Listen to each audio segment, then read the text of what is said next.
السلام عليكم ورحمة الله تعالى وبركاته. إن الحمد لله نحمده ونستعينه ونستغفره ونؤمن به ونتوكل عليه ونعوذ بالله من شرور أنفسنا ومن سيئات أعمالنا.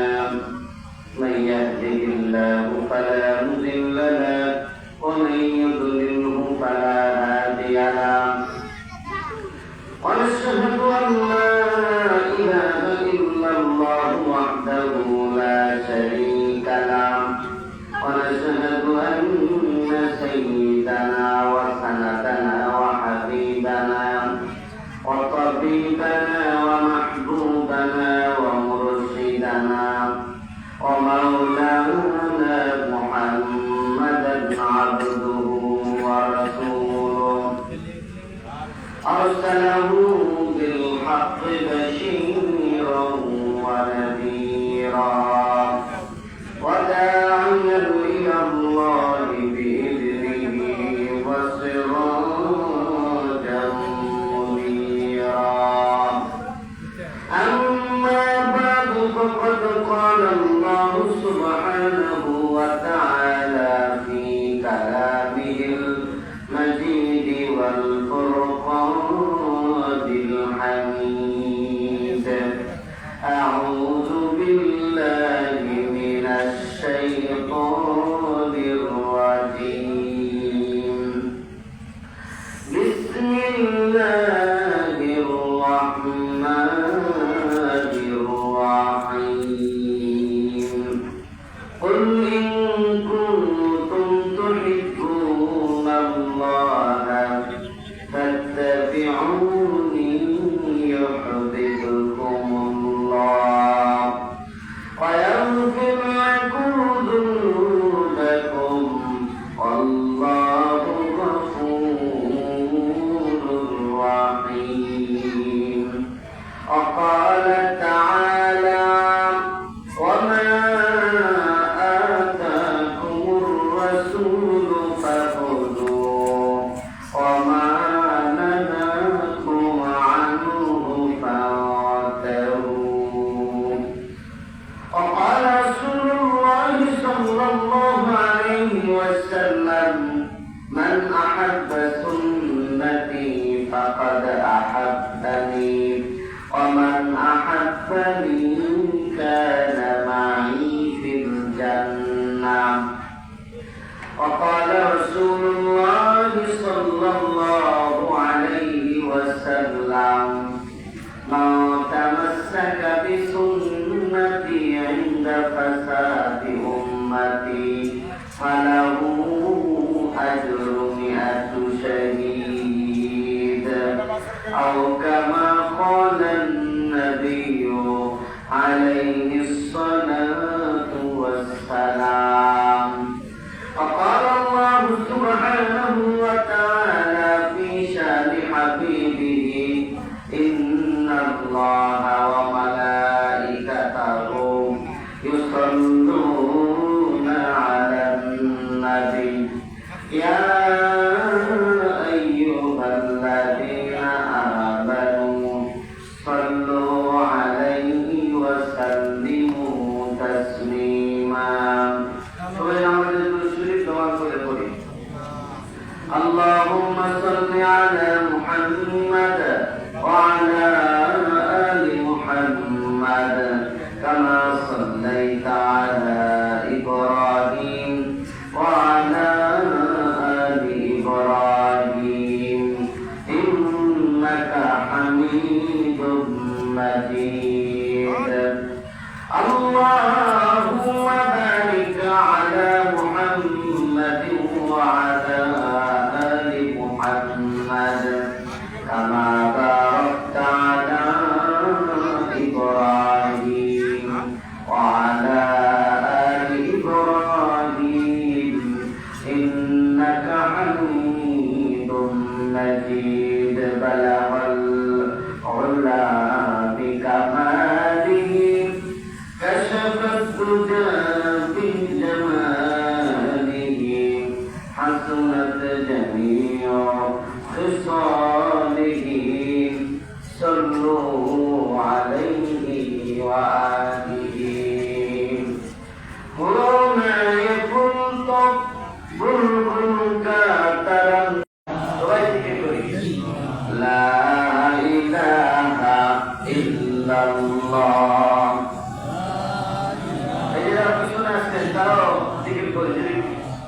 লা ইলাহা ইল্লাল্লাহ লা ইলাহা ইল্লাল্লাহ লা ইলাহা ইল্লাল্লাহ লা ইলাহা ইল্লাল্লাহ লা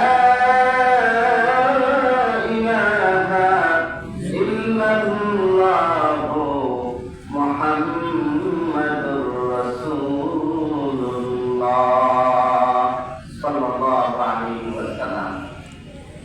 শাইখুল হাদিস আল্লামা শরফুদ্দীন রহমাতুল্লাহ আলাইহি প্রতিষ্ঠিত জামিয়া ফয়জুল উলুম মাদ্রাসা এর ইসলামী মাহফিল ওয়াজ ও দোয়ার মাহফিল, এই মাহফিলের মুহতারাম জনাব সভাপতি, মাদ্রাসার সর্বোচ্চ বিশিষ্ট আলেম দ্বীন হযরতুল আল্লামা হযরত মাওলানা মুফতি আবু সাঈদ সাহেব দামাত বারাকাতুহুল আলিয়া, মাওলানা হিফজুর রহমান, এবং আমার পাশে বসে আছেন বিশিষ্ট আলেম দ্বীন হযরত মাওলানা হাজী জাকির হুসাইন দামাত বারাকাতুহুল আলিয়া। এসব উপর অত্যন্ত গুরুত্বপূর্ণ আলোচনা করবেন বিশিষ্ট আলেম দ্বীন মুফাসসির কোরআন হযরতুল আল্লামা হযরত মাওলানা মুফতি আব্দুর রহমান আল হুসাইনি দামাত বারাকাতুহুল আলিয়া। সম্মানিত উপস্থিত শ্রদ্ধাভাজন মুরব্বিয়ান ইকরাম, যুবক ভাইয়েরা, পর্দার আড়ালে মা ও বোনেরা, আমাকে আদেশ করা হয়েছে সুন্নতের উপর কিছু আলোচনা করার জন্য। এই জন্য সুন্নতের রাসূল সাল্লাল্লাহু আলাইহি ওয়াসাল্লামের উপর কোরআন এবং সুন্নাহর আলোকে কিছু আলোচনা করব ইনশাআল্লাহ তাআলা। আমি যখন মাদ্রাসায় আসলাম, আমি গত বছর মাহফিলে আসছিলাম, সেখানে হযরত মাওলানা জুনায়েদ আল হাবিব সাহেব আসছিলেন। কিন্তু এই বছর আসার পরে আমার খুব ভালো লেগেছে যে গত বছর শুধু এই 3 সেট দেখেছিলাম, এক বছরের মধ্যে এত পরিবর্তন, মাশাআল্লাহ, খুব ভালো লেগেছে। আল্লাহ তাআলা যেন এই মাদ্রাসা মসজিদ এই মাদ্রাসাকে দ্বীনের জন্য কবুল করে, সকলে বলেন আমিন।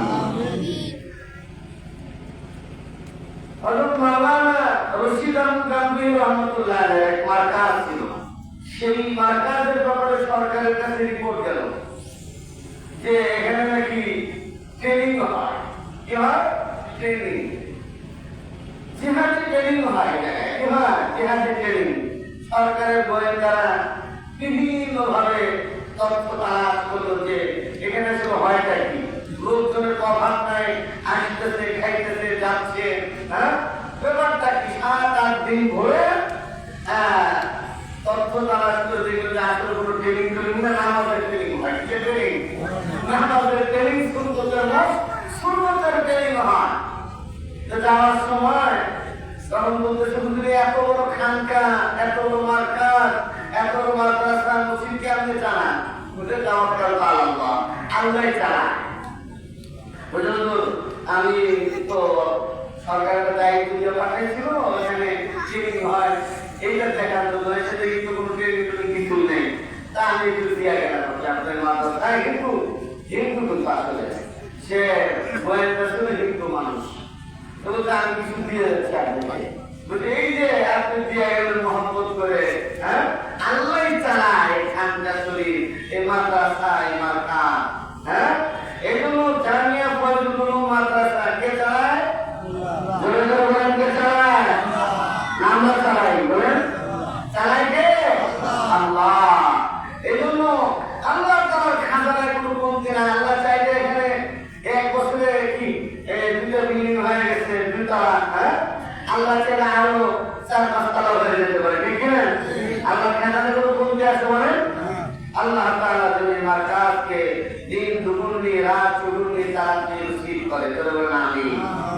আমার প্রিয় ভাইরা, সুন্নাত মানে হলো আদর্শ, চলার ধরন। সুন্নাত মানে কি?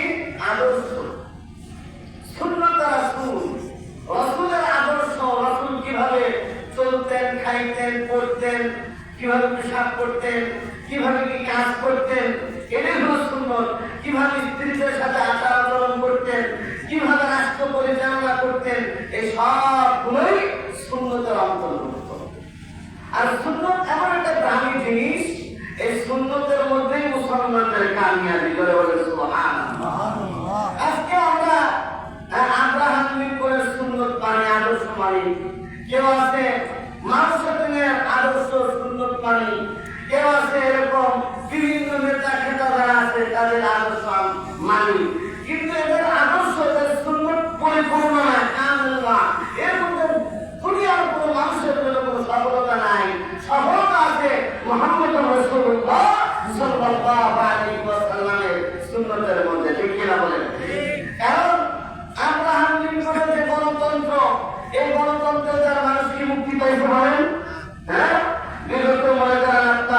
17 বছরের আগে আরো কত বছর মানুষ এই গণতন্ত্র নিয়ে কি করেছে, গণতন্ত্র প্রতিষ্ঠার সংগ্রামে কত মানুষ জীবন দিল, কত কি হয়ে গেল, কতজন জেল খাটলো, কত লোক আয়া হয়ে থাকলো, তাই না?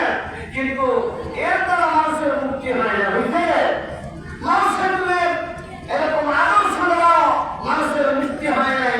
ঠিক তেমনি ভাবে সমাজতন্ত্রের আদর্শ দ্বারা সুন্দরের দ্বারা কি হয় না, মানুষের মুক্তি হয় নাই। বরং সমাজতন্ত্র যে দেশে কায়েম হয়েছিল সেই দেশেই সমাজতন্ত্রের কবর রচনা হয়েছে, ঠিক আছে?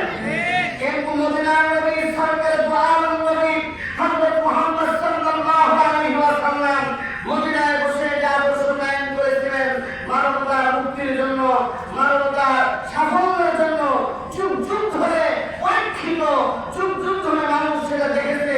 মুহাম্মদ সাল্লাল্লাহু আলাইহি ওয়াসাল্লামের আদর্শগুলি অল্প সময়ের জন্য আজকের এই দুনিয়াতে প্রতিষ্ঠিত হয়ে যায়, পুরা দুনিয়ার মানুষ সবাই শান্তি পেয়ে যাবে। চিৎকার করে বলেন না সুবহানাল্লাহ। এই আদর্শের দরকার আছে কিনা?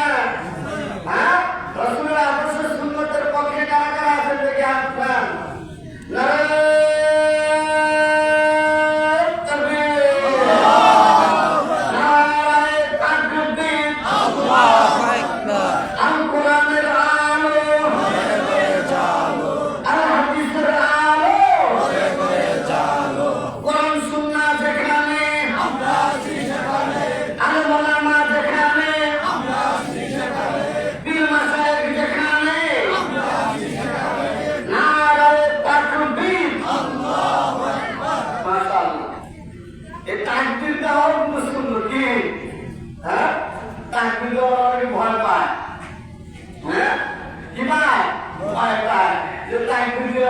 ধরে নিয়ে যায় কিনা, ঠিক কিনা? বিগত সময় তো কথা বলার অধিকারই ছিল না, একদিন দিলে আর উল্টা এই দুটি হপ্তা বলার কাছতে ধরে নিয়ে চলে যেত, ঠিক কিনা? হ্যাঁ, একদিন দেওয়া শূন্য। চিৎকার করে বলেন না সুবহানাল্লাহ।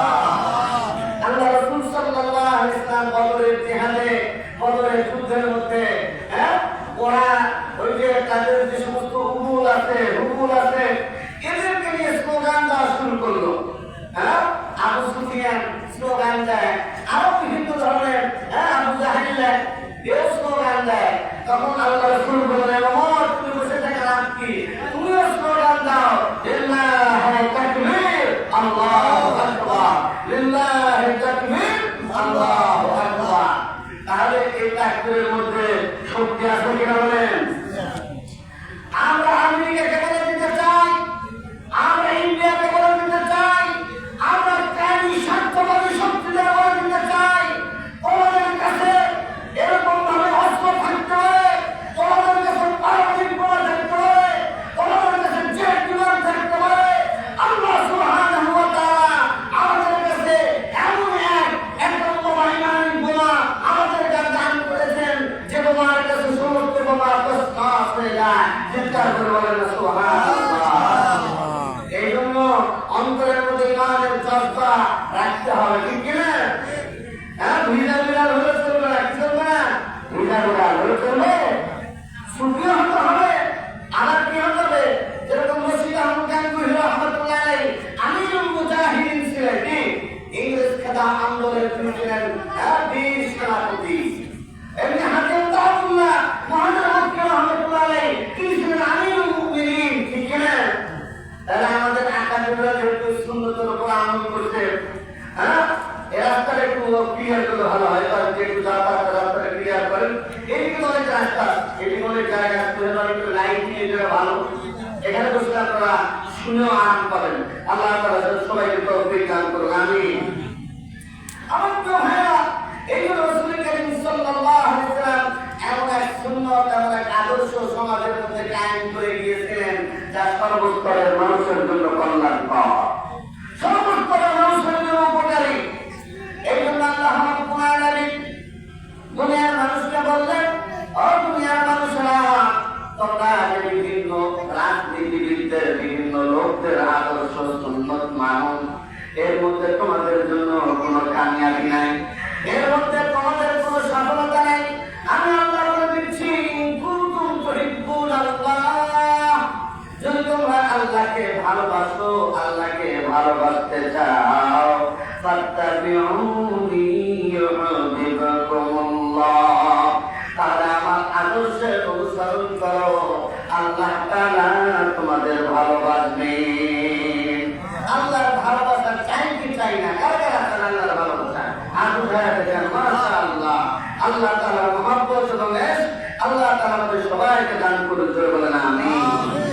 এই জন্য নবীর সুন্নাত মানতে হবে। আল্লাহ তাআলা নবীকে বলতে, হে নবী বলে দেন, ইন কুনতুম তুহিব্বুনাল্লাহ, যদি তোমরা আল্লাহকে ভালোবাসো তাহলে আমার সুন্নতের, আমার আদর্শের অনুসরণ করো।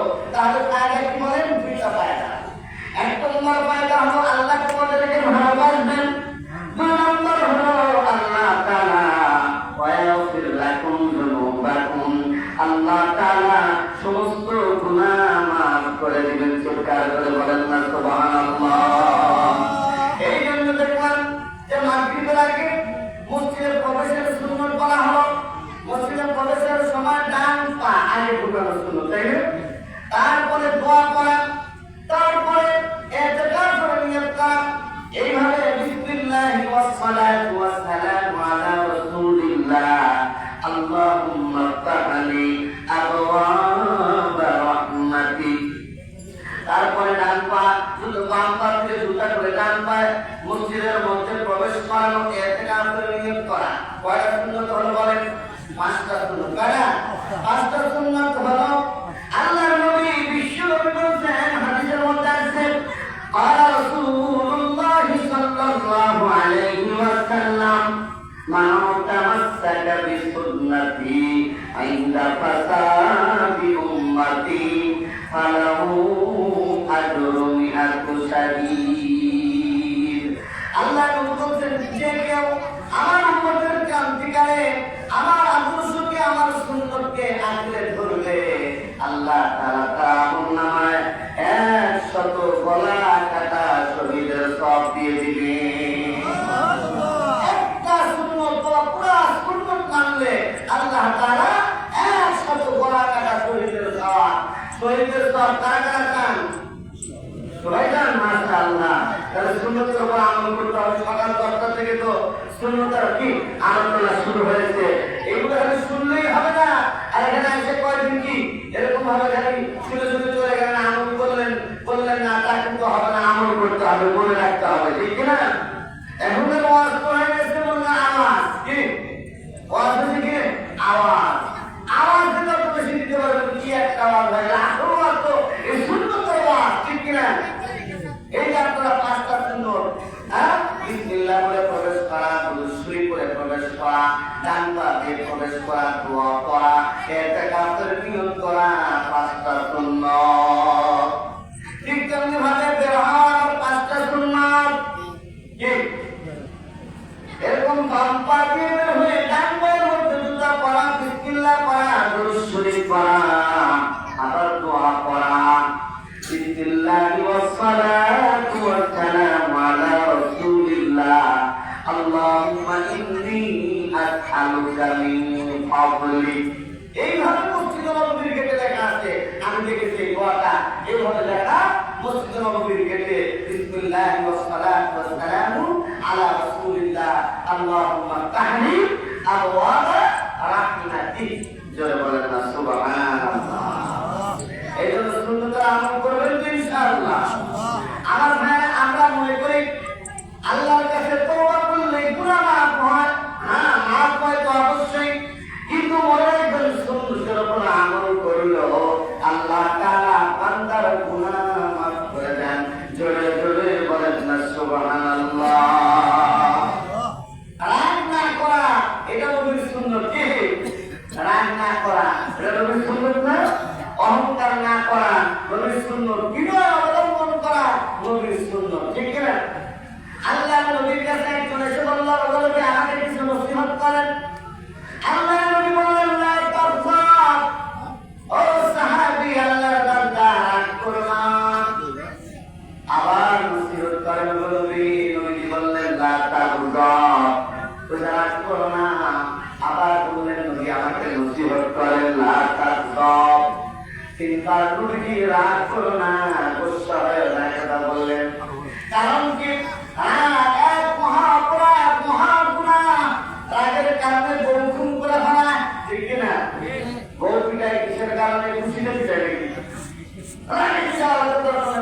উল্টা এত কষ্ট করে কি করি বাজার সদাই করি, এত কষ্ট করে তরকারি কিনে নিয়ে মাছ নিয়ে আসি, গোস্ত নিয়ে আসি, আর উল্টা পাল্টা আমার সাথে ব্যবহার করে। এই জন্য যখন উল্টা পাল্টা রাগ হয়ে যায়, রাগ দমন করতে হবে। রসুল বলছে রাগ দমন করো, রাগ দমন করো। চলে বলেন না তো হ্যাঁ। হযরত আলী রাদিয়াল্লাহু তাআলা হুজুর এক ইহুদি হামলা করে বসছেন। হামলা করার পর ওই ইহুদি হযরত আলী রাদিয়াল্লাহু তাআলা চেহারা এরকম থুতু মেরে দিয়েছে, রাগ আরো বেশি হয়ে গেছে। ওই অবস্থায় ইহুদিকে ওই পারলে সবাই করে দিতে পারতেন, কিন্তু করেন নাই। তখন রাগ কমে গেছে। ওই ইহুদি বলতেছে তাকে ছেড়ে দিয়েছে। ইহুদি বলল, ও আলী, ও নবীর সাহাবী, নবীর জামাতা আলী, আপনি আমাকে তো হামলা করার জন্য আমার উপর আক্রমণ করলেন, আমি আপনার উপর হামলা করলাম, আর আপনাকে থুতু মারলাম, কিন্তু আপনি থুতু মারার পর আর আমাকে কোনো আঘাত করলেন না। ব্যাপারটা কি? বলতেছে, প্রথমে যখন তোমার উপর আমি হামলা করেছিলাম ওটা আল্লাহর জন্য করেছিলাম, থুতু মারার পর আমার রাগটা, আমার মাথা ঠিক ছিল না। ওই অবস্থায় তোমাকে যদি আমি জবাই করতাম এটা আল্লাহর জন্য হতো না, এই জন্য আমি তোমাকে মাফ করে দিয়েছি। চলে বলেন না সুবহানাল্লাহ। মাফ করে দেওয়া এটা তো সুন্নাত, ঠিক না? মাফ করে দেবেন মানুষকে। ভুল তো মানুষেরই হয়, ঠিক না? ভুল মানুষই হয়, সেটা মাফ করে দেওয়া কিসের সুন্নাত? নবীর সুন্নাত। ওই ইহুদি বলল, ও আলী, তুমি এমন একটা সুন্নাতের উপর আমল করলাম, এমন একটা জিনিস তুমি আমাকে দেখাইয়া দিলা, আমি কারণে ইসলামের প্রতি আশায় হয়ে গেছি, আমাকে পড়ায় দাও না। সবাই বলেন না, লা ইলাহা ইল্লাল্লাহু মুহাম্মাদুর রাসূলুল্লাহ। বাপ মায়ের সাথে ভালো ব্যবহার করা, বাপ মায়ের সাথে উত্তম আচরণ করা, এটা হলো সুন্নাত, ঠিক না? নবীজি বলেছেন, কিতাবের মধ্যে পাওয়া যায়, নবীজি বলেন, আমি এশার নামাজের মধ্যে দাঁড়িয়েছি, এশার নামাজের মধ্যে আমি সূরাতুল ফাতিহা উম্মুল কিতাব, সবচেয়ে দামি সূরা হলো সূরা ফাতিহা। এই সূরা যখন আসমান থেকে ফেরেশতারা জমিনে নিয়ে অবতরণ করেন, ৭০,০০০ ফেরেশতারা এই সূরা নিয়ে আমার আপনার নবীর কাছে আগমন করেছিলেন। চিৎকার করে বলেন না সুবহানাল্লাহ। ৭০,০০০ ফেরেশতা এই সূরা ফাতিহা নিয়ে আমার আপনার নবীর কাছে আগমন করেছিলেন। বলেন না সুবহানাল্লাহ। আমার ভাইরা, নবী যখন আমি এশার নামাজে সূরা ফাতিহা পড়তেছি, এই অবস্থায় আমার মা বলল, মুহাম্মদ, ও মুহাম্মদ, আসো, আমার তাআল, মুহাম্মদ তাআল, মুহাম্মদ তুমি আসো। আমি নবী, আমার মনে চায় আমার ছেড়ে দিয়ে আমি আমার মায়ের ডাকে সাড়া দেই। চিৎকার করে বলেন না সুবহানাল্লাহ।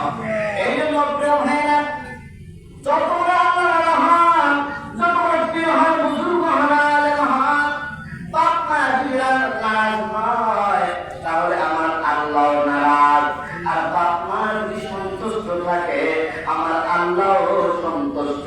চিৎকার করে বলেন না সুবহানাল্লাহ।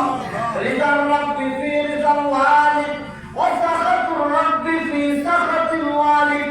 নবীজি বলেন, আল আদাবুল মুফরাদের মধ্যে হাদিস আছে, নবীজি বলেন, আল্লাহ তাআলা পিতামাতা যারা প্রতি রাজি, আমার আল্লাহ তার প্রতি রাজি। চিৎকার করে বলেন না সুবহানাল্লাহ। তাহলে বাপ মায়ের কথা শোনা দরকার আছে কিনা বলেন? হ্যাঁ, বাপ মায়ের কথা মানা এটাও শরীয়তের হুকুম, ঠিক কিনা বলেন?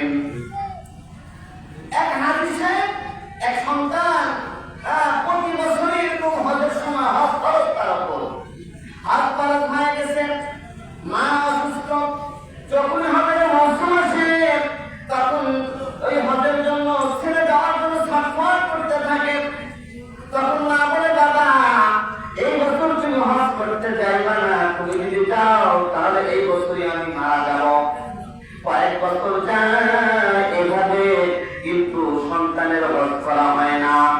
1 বছর চিন্তা করেছে, এবার আমার মা যদি বাধা দেয়, মায়ের বাধা আমি শুনবো না, আমি হজের জন্য বের হয়ে যাব।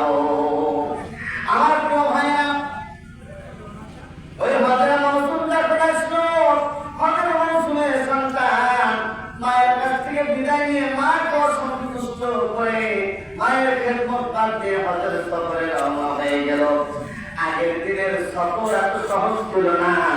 আগের দিনে সফর করতে হতো মাসের পরে মাস, হেঁটে হেঁটে উটের উপর সওয়ার হয়ে, গাধার উপর সওয়ার হয়ে এক এলাকা থেকে আরেক এলাকায়, বলে সারাদিন চলছে। এক এলাকায় গিয়ে এক মসজিদের মধ্যে উঠেছে মুসাফির মানুষ, আবার ওখানে রাত্রি যাপন করেছে, এরপরে আবার সফর শুরু করে। এরকম অবস্থা ছিল, ঠিক কিনা? সবাই ঘুরে ঘুরে যাওয়া মক্কা মধ্যে, ঠিক কিনা বলেন? আর তখন থেকে 1 মাস 2 মাস লেগে যেত। হ্যাঁ, হজের সফর বের হয়েছে। হজের সফর মা নারাজ, মাকে নারাজ দেখে সন্তান বের হয়ে গেল। বের হওয়ার পর এক মসজিদের মধ্যে রাত্রি যাপন করতেছে মুসাফির মানুষ। এশার নামাজের পরে নামাজ শেষ হয়ে গেছে, সবাই বাড়িতে চলে গেছে। আল্লাহর বান্দা হাজী সাহেব দাঁড়ায় দাঁড়ায় নফল নামাজ পড়ে, জোরে জোরে বলেন না সুবহানাল্লাহ। নফল নামাজ দরকার আছে কিনা বলেন? আছে। নফল নামাজ পড়লে সন্তুষ্ট হয় কে? আল্লাহ। আমার আল্লাহ সন্তুষ্ট হন। এই জন্য আল্লাহর দরবারে হজ ব্রত পালন করার জন্য মসজিদে অবস্থান করে, নফল নামাজ পড়ে। হঠাৎ করে ওই মসজিদের পাশে আরেক বাড়িতে চোর চুরির এক ঘটনা ঘটেছে। চোর লাফায়া ওই বাড়ি থেকে চুরি করে মসজিদের মধ্যে লাফ দিয়ে উঠেছে। হ্যাঁ, এই তো বাড়িতে সব মসজিদের মধ্যে ওই পাশ থেকে চোর ধরা পড়ছে, দৌড়ায় চোর মসজিদের মধ্যে লাফায়। চোর তো লাফায় আসতে করে কি পার হয়ে চলে গেছে। কিন্তু দেখা যায় লোকজন যখন তারা দিচ্ছে চোরকে, এসে থেকে বাড়িতে সব মসজিদের মধ্যে একজন মুসাফির দাঁড়ায় দাঁড়ায় নামাজ পড়ে। রাজির চোর চুরি করে, নফল নামাজও পড়ে, এরা আদি ধরনের চোর। চোর তো জীবনে বহু দেখছি, এবং নফল নামাজ পড়াওয়ালা চোর, এইটা তো জিন্দেগিতে দেখি নাই। এই জন্য এলাকার লোকেরা জমা হয়ে চরম ধরনের পিটনি দেয় মার লাগায়। মার লাগায় পরের দিন সকাল বেলায় বাদশার দরবারে হাজির করে বলে, বাদশাহ, আমরা আমাদের দেশে অনেক চোর দেখেছি, কিন্তু আজকে আদি ধরনের চোর আমাদের এলাকায় ধরা পড়েছে। দেখি চোরের কি অবস্থা। বলছে, জনাব, এই চোর হলো চুরি করার পর নফল নামাজের মধ্যে দাঁড়ায় যান। বলছে, তাহলে তো মারাত্মক ব্যাপার, এর মাথাটা মুন্ডায়া দাও, এর চুলগুলো কেটে কেটে দাও, আর মাথার মধ্যে আল কাপড় লাগাও, আর কাঁথার উপর সওয়ার করে পুরা এলাকার মধ্যে জানাইয়া দাও। চুরি করতে আসে তারা আবার দিনের ভেদ ধরে, আমাদের এরকম ভেদ ধরে, তার শান্তি হলো এমন। এই ধরনের চোর তারা আমাদের এলাকায় ধরা পড়ে নাই।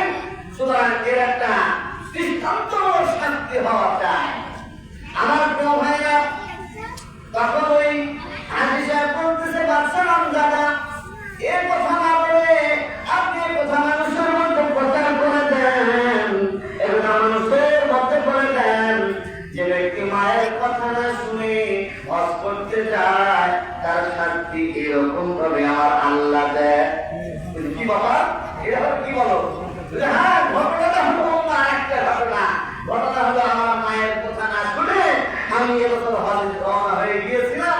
হঠাৎ করে চুরির ঘটনা ঘটলো। আমি মুসাফির মানুষ, মসজিদের মধ্যে দাঁড়ায় নফল নামাজ পড়তেছি, এর মধ্যে চোর লাফ দিয়ে এসে ওই দিকে বের হয়ে চলে গেছে। আর সবাই আমাকে চোর বানাইছে। আসলে আমি চোর নই, বরং এটা আমার মায়ের কথা না মানার কারণে আল্লাহর পক্ষ থেকে আমার আযাব। ঠিক কিনা? এই জন্য আল্লাহওয়ালা হইতে হলে বাপ মায়ের কথা মানতে হবে। আল্লাহওয়ালা হইতে হলে বাপ মায়ের নাফরমানি করা যাবে না। কারণ আল্লাহ বলেছেন, ওয়াকাযা রাব্বুকা আল্লা তা'বুদু ইল্লা ইয়্যাহু ওয়া বিল ওয়ালিদাইনি ইহসানা। তোমার রবের চূড়ান্ত ফয়সালা হলো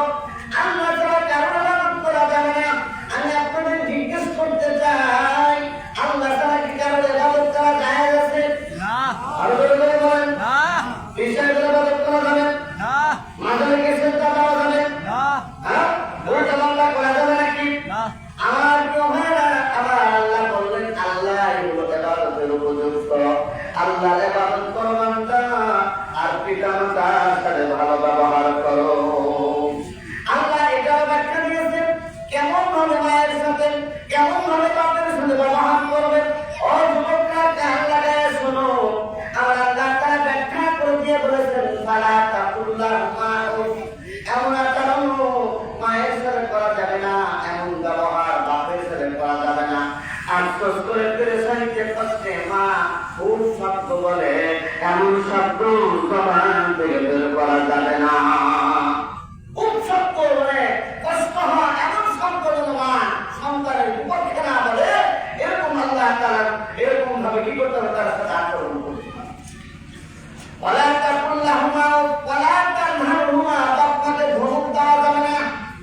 বাপমা এখন বুড়া হয়ে গেছে, চলতে পারে না, এই জন্য এখন তোমার শক্তি হয়ে গেছে, এই জন্য বাপমাকে ধমক লাগাও। আল্লাহর বান্দা ধমক দেওয়া যাবে না। আমার আল্লাহ বলছেন, অকুল্লাহুমা কাওলান কারীমা। আল্লাহ বলছেন, ও নবী বলে দেন, তারা যেন বাপ মায়ের সাথে সৌজন্যমূলক কথাবার্তা বলে। বাপ মায়ের সাথে খুব একেবারে মহাব্বতের সুরে আদবের সাথে কথা বলবে। চোখ রাঙা জোরে জোরে করে কথাবার্তা বলা, এটা আদবের খেলা, এটা বাপ মায়ের সাথে এরকম আচরণ করা যায় না। শুধু তাই না, আল্লাহ বলছে বাপ মা যদি মারা যায় তাহলে আল্লাহর কাছে দোয়া করো। আল্লাহ সে দোয়াও শিক্ষা দিয়েছেন। একজন তাবী বলেছেন, কোন সন্তান যদি বাপ মা মারা যাওয়ার পর দিনের পর পর নামাজের মধ্যে, নামাজের পরে যদি আল্লাহর কাছে বলেন, রাব্বিরহামহুমা, সবাই পড়ে নামাজ পড়ে, রাব্বিরহামহুমা কামা রাব্বায়ানি সগীরা। হে আল্লাহ, আমার বাপ মা শৈশবকালে ছোটবেলায় আমাকে যেভাবে লালন পালন করেছে, মাওলা, আমার বাপ মা দুনিয়ার মধ্যে নাই, কবরের মধ্যে জানি না আমার বাপ মা কি অবস্থার মধ্যে আছে। আল্লাহ, সুতরাং আমার বাপ মায়ের সাথে কবর জগতেও তুমি এরকম আচরণ করবে। এরকম যদি বাপদার কেউ দোয়া করেন, একজন তাবী বলেন, সে কিছুটা হলো বাপ মায়ের হক আদায় করে দিয়েছে। চিৎকার করে বলেন না সুবহানাল্লাহ। হাকিমুল উম্মাত মুজাদ্দিদুল্লাহ হযরত মাওলানা শাহ শরীফ থানভী রাহমাতুল্লাহ আলাইহি বলেছেন, এই জন্য বাপ্পা যদি বেঁচে থাকে সাতটা হাত, আবার বাপ্পা যদি মরে যায় তাহলে ও সাতটা হাত, ঠিক কিনা বলেন? হ্যাঁ, সাতটা হাত। এক নম্বর হলো আজমত, মহাব্বত, ইতাআত, খিদমত, রফয়ে হাজাত, ফিকরে রাহাত, জাগা উনকি মুলাকাত ও জিয়ারত। আল্লাহু আকবার। এক নম্বর হলো বাপ্পার প্রতি আজমত থাকতে হবে, ভক্তি, মহাব্বত থাকতে হবে। বাপ্পা যদি টাকা পয়সার অভাবে টাকা পয়সার অভাব পূরণ করতে হবে, তারা কিভাবে শান্তি পায়, আরাম পায়, সেই চেষ্টা সন্তানকে করতে হবে। আবার বাপ্পা যদি কাছে না থেকে দূরে থাকে, মাঝে মধ্যে ওই বাপ্পার সাথে সাক্ষাৎ করতে যাইতে হবে। এরকম সাতটা হাত মাওলানা থানভী রাহমাতুল্লাহ আলাইহি বলেছেন। আবার যদি বাপ মা মারা যায়, তারপরেও থানভী রাহমাতুল্লাহ আলাইহি সাতটা হকের কথা বলেছেন। জোরে জোরে বলেন না সুবহানাল্লাহ।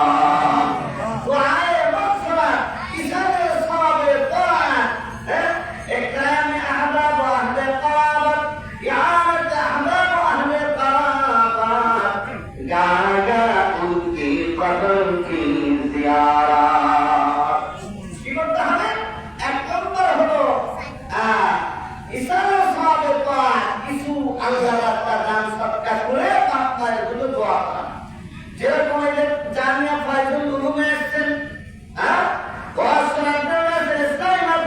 বাপ্পা নাই, দুনিয়া থেকে বিদায় হয়ে গেছেন বাপ্পা। ওই বাপ্পায়ের নামে এই জায়গায় 500 টাকা 1000 টাকা দিয়ে গেলেন। আল্লাহ, এখানে গরিব ছেলেরা লেখাপড়া করে, ইসলামের কাজ হয়, দিনের কাজ হয়। আল্লাহ, এই মাদ্রাসায় 100 টাকা 200 টাকা 500 টাকা দান করলাম। মাওলা, আমার মায়ের কবরে সবটা পৌঁছায়া দিও, আমার বাপের কবরে সবটা পৌঁছায়া দিও। আমার আল্লাহ, এরকম নিয়ত করার সাথে সাথে বান্দা ওই সবটা বাপ মায়ের রূপে পৌঁছায়া যায়।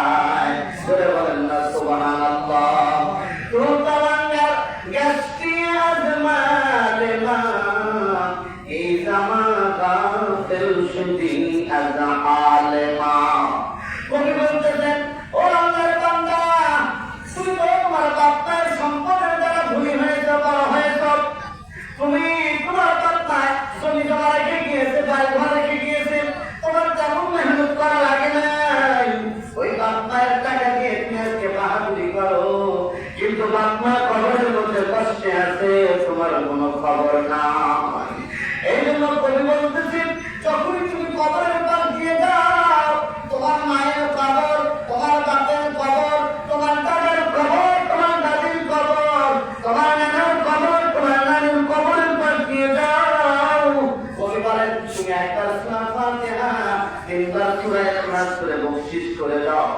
ওই যে বাপ মা কবরের মধ্যে জাহান্নামের আগুনের মধ্যে দাও দাও করে চলতেছি, যখন আপনি আমি সূরা ফাতিহা সূরা ইখলাস করে দোয়া করি, সাথে সাথে আমার আপনার বাপ মায়ের কবরের আযাবটা আল্লাহ লাঘব করে দেন। জোরে জোরে বলেন না সুবহানাল্লাহ। এই জন্য ভাইরা বাপ মাকে মহব্বত করে মরে যাওয়ার পরেও তার যে সমস্ত আত্মীয় স্বজন আছেন, হ্যাঁ, নিকট আত্মীয়, বন্ধু বান্ধব, জামাই, সন্তান ইত্যাদি, তাদেরকে একরাম করা, তাদেরকে সাহায্য করা, এটাও একটা হক বাপ মায়ের।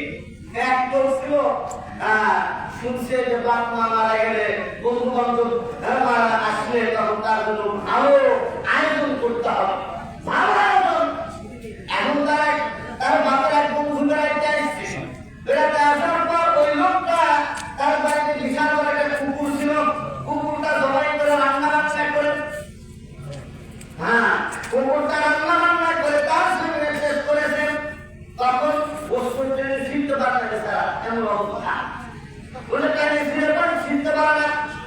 একবারে যখন আসছে সাথে সাথে নিয়ে যায় কি করছে, একবার মনে করেন তার বাসার বাড়িতে টাঙ্কি আছে, টাঙ্কির উপর বসায়, হ্যাঁ, টাঙ্কির উপর বসায় দিচ্ছে। মাশাআল্লাহ, আমাদের মুফতি আব্দুর রহমান আল হুসাইনি আছে, ছোটবেলা নারায় থাকি, আমি 5 মিনিটের মধ্যে শেষ করে দিচ্ছি ইনশাআল্লাহ।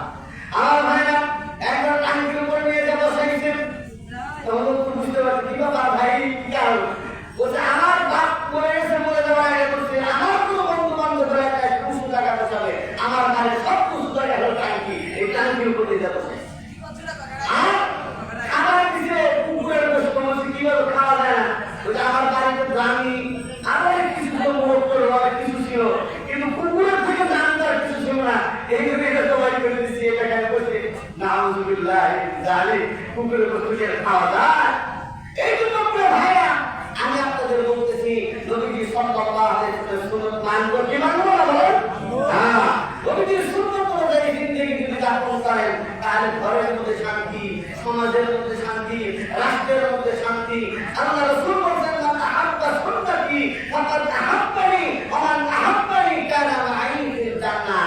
যারা সুন্নাতকে মানলো, আমার আদর্শকে মহব্বত করলো, সে আমাকে মহব্বত করলো, আর যারাকে মহব্বত করলো সে আমার সাথে জান্নাতে যাবে। বলে বলেন সুবহানাল্লাহ। প্রভুজির সাথে জান্নাতে যেতে চান কারা কারা? মাশাআল্লাহ, আল্লাহ আমাদের তৌফিক দান করুন। আমাদের দেশে কিন্তু আশিক রাসূল আছে, সুন্নতের কথা বলে ওরা কি করে সিন্নি খায়, আমার নবীর বিশাল মিছিল বের করে, আমার নবীর মাসে আসলে আমার কি মিলাদ দেয়, ঘরে ঘরে মিলাদ দেয়। কিন্তু নবীর সম্মান মর্যাদা, ইসলামকে প্রতিষ্ঠিত করা হয়, ইসলামের বিসর্জন করা হয়, এই সময় ওই সমস্ত আশিক রাসূলকে পাওয়া যায় না। তারা দেওয়ালে দেওয়ালে বিশ্ব আশিক রাসূল বিভিন্ন কিছু লিখে লিখে তার প্রচার করে, কিন্তু নবীর সম্মান মর্যাদা যখন নষ্ট হয়, ইজ্জতটা নষ্ট করা হয়, তখন তারা কি করে রাখবে, মিছিল মিটিং বা কোনো ধরনের প্রতিবাদ পর্যন্ত করে না। আছে না এরকম? আছে? এই কোন কোন লোকের আছে নাকি? হ্যাঁ, তাহলে একটা জিনিস বুঝতে হবে, মহব্বত শুধু মুখে মুখে নয়, আর তার চরিত্র গ্রহণ করা, তার আদর্শ গ্রহণ করা।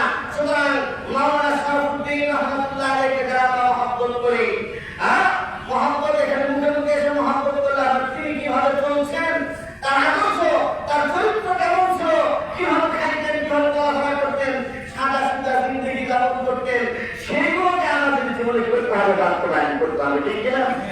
নবীজি সাল্লাল্লাহু আলাইহি ওয়াসাল্লাম এই দুনিয়া থেকে বিদায় হয়ে গেছেন, নবীজি কিভাবে খাইতেন, ডান হাত দিয়ে খাইতেন, কিভাবে পান করতেন, ডান হাত দিয়ে পান করতেন, হ্যাঁ, এসব সুন্নাত আমাদের করতে হবে, মানতে হবে। ঠিক যেমন স্ত্রীদের সাথে নবীজি মহব্বতের আচরণ করতেন, তাদের সাথে কোন ধরনের রাগারাগি করা, পিটাপিটি করা, তাদের সাথে কি করা, রেজাল্ট গরম করা, তরকারির মধ্যে দিলে কি হয়, হ্যাঁ, লবণ দিতে হয়, গরম কম দাম আসতেছে, ঠিক কিনা?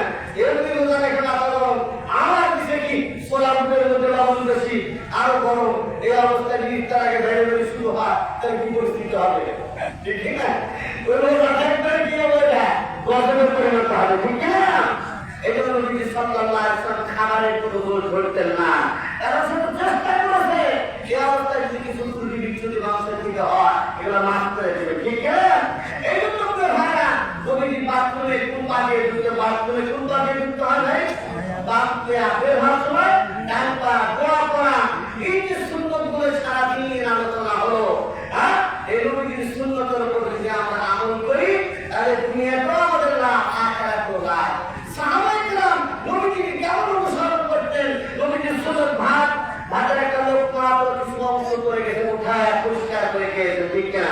হযরত আব্দুল্লাহ ইবনে হুযাইফা রাদিয়াল্লাহু তাআলা আনহু আরেকজন পাশে বসে ঠিক করে এই যে খানা উঠায় খায় তুমি আসলে আদর শিষ্টাচার বুঝো না তখন কি বলেছিল আরাকুম সুন্নাত হাবিবি রাসূলুল্লাহ সাল্লাল্লাহু আলাইহি ওয়াসাল্লাম লিহাউলাই উম্মাতা এই সমস্ত বন্ধুদের কারণে তাহার কারণে আমি নবী সাল্লাল্লাহু আলাইহি ওয়াসাল্লামের সুন্নতকে ছেড়ে দেব তা হতে পারে না। এই জন্য নবী সাল্লাল্লাহু 5 মিনিট শেষ করতে হবে টাইম নিজের করে দিতে টাইম করে দিব কত টাকা কত 5 মিনিট হলে 5 মিনিট কি পয়েন্ট বেশি করার অভ্যাস নেই এটাই যা টাইম দেবেন সে টাইম 5 মিনিট বলছেন 5 মিনিটের মধ্যে কি হবে শেষ করা হবে ইনশাআল্লাহ। এই জন্য ভাইরা আমি আপনাদের কাছে আরজ করতে চাই যে আমরা নবী সাল্লাল্লাহু আলাইহি ওয়াসাল্লামের আদর্শ সাহাবায়ে কেরামের আদর্শ সাহাবায়ে কেরাম কিভাবে চলেছেন এবং তার সাহাবা এবং নবীর লক্ষ্য কদমে আমরা যদি চলি তাহলে আমাদের জীবনটা কি হবে ধন্য হবে। আল্লাহ সুবহানাহু ওয়া তাআলা নবীর সুন্নাত মেনে আদর্শ মেনে